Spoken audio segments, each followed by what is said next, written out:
both are. Yeah. Turtle's looking for something to eat. That's what she said. She fed him. Yeah. Oh, she did. Yeah. I'm not too sure we should. We're allowed to say something that makes him sick. Right? People don't know. They coming to pick somebody up, Phyllis? Hope not. No.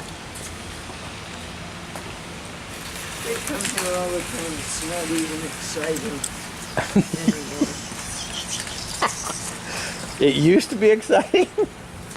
Well, we were all younger. Yeah. When I first moved in here in 1991, it was only built in 1985, and most of the people were young. You know, they would be like 65, 70. Now people don't come in here until we're like 85, or even going at 90. But I think that's because communities have more stuff now. Like More stuff? Publix will deliver, CVS delivers. Yeah. Everybody delivers now. And now, you know, I mean, they're everywhere. That's right. This town is loaded. Yeah. And so, Everybody. what management did after we opened, they took the people out once, a couple times a day to dinner. You know, Until the cafeteria was ready or the yeah, dining it room. was a fun thing to do. Yeah.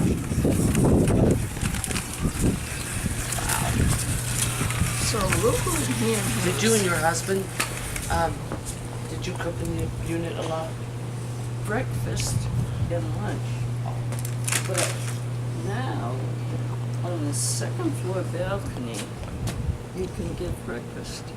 You can get hot oatmeal, you can get everything. Really? And for lunch, you can come over here. So one man's wife had Alzheimer's, and he fixed the kitchen so she couldn't burn herself for, you know. And they just ate everything here. They didn't cook. France, and she thought she knew how to Wasn't up to her standards. right. And she ate by herself mostly, and she just liked a couple of people because she couldn't hear. So one day I ate with her as an act of love because she complained about everything. But one day I was going down the hall and I met Andre and I said, "Oh, you're going in to eat? Shall we eat?" And she was so happy. I went in the door and she didn't want to eat at that table where she always ate, usually alone. It was a two-top. She wanted to eat out at a four-top because that would be more like a party and everything. And the server says, "I'm sorry, but we can't put two people at a four-top until 6 o'clock." And it was like 10 minutes of 6. So I said to Andre, "Well, let's go sit outside and then we can do it." She didn't care. She had a walker. She headed for that four-top, and she's going to sit in it. And I said to the little hostess, her sister in France just died, and the family home was there, and Andre wanted her sister to sell the family home because her sister was in a place like this now, and the family home ought to get sold. But the sister didn't sell it. So anyway, the sister died, so she's kind of upset because she's already 90, whatever, 3 or something. So she heads to the table and she says, "You can kick me out or do what you want to. I'm sitting here." She sits down. And that was when I told the server to get off her back because her sister just died. But not Yasmin, because they got rules. So he went over and he said, "Mrs. Levinson, I treat everybody the same. All the rules for everybody." and I do not want you to sit at this table again before 6 o'clock. She's just sitting there. So afterwards I went to Yasmin. I said, because he did raise his voice a little bit, and you knew that he was cross, but he didn't make her get up. So I went to him afterwards and said, Yasmin, you gotta have wings. I said, you know what she was thinking while you gave the little talk? She was thinking, that's what you think, Buster. I'll sit where I want to. We have rules. Yeah, so my hairdresser knows Andre because she's very difficult with everybody. And she was going to be 95, and she didn't have her name on the list because she did not want the attention that it was her birthday. But I found out somehow. So I just said to throw a party for her. And there were certain people she ate with, about 3 different couples and maybe a couple of other people. And that's all she'd eat a 4-top with is another couple. She didn't want 5 either. And Richard, my hairdresser, said to me, it's not going to work. She will not like, a great big table full of people. Right. So I didn't know what I was going to do exactly.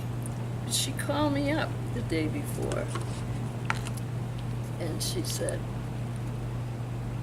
are you busy tomorrow? Want to have dinner?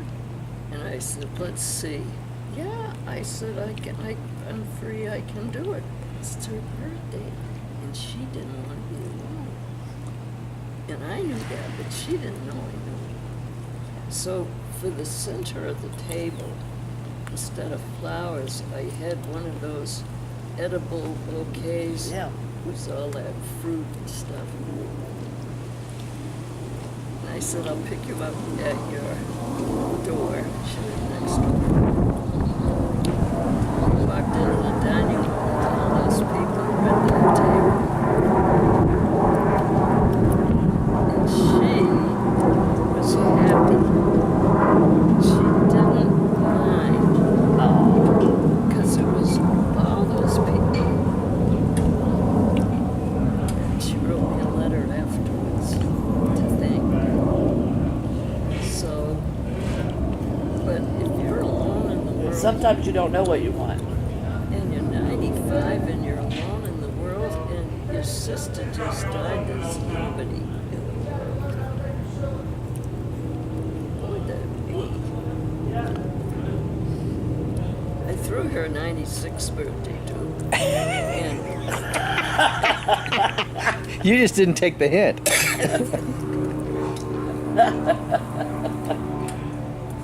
So you won't be surprised when we walk in there and there's a whole table full of people waiting for you. yeah. Oh, wait till I'm 95. I'm gonna blow a Is she party. gone now? Yeah. You know what she did? Palm Sunday, 2 or 3 years ago,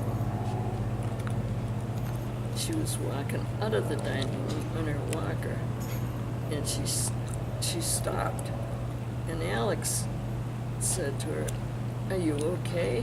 He didn't know why she stopped. She fell backwards, and everybody that was sitting around there heard the crack of her head. Oh. But she was not knocked out. And so, of course, they called the ambulance and everything. And she's on the ambulance. And she said, where am I going? And I said, well, you fell and they're taking you for a checkup. So I went and jumped in my car and went up to the hospital. And they took a picture and it was a fractured skull, but there was bleeding inside, so they didn't want to send her home or anything, so they put her in a room upstairs where they put overnight accidents to watch them for a while. And they put her up there, so I decided I'd go up there because I would hang in with her for a while. And so I went upstairs and they wouldn't let me in.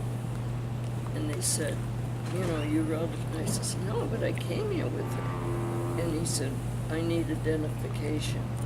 Well, I didn't have anything. I had jumped in my car without my pocketbook or my license or anything.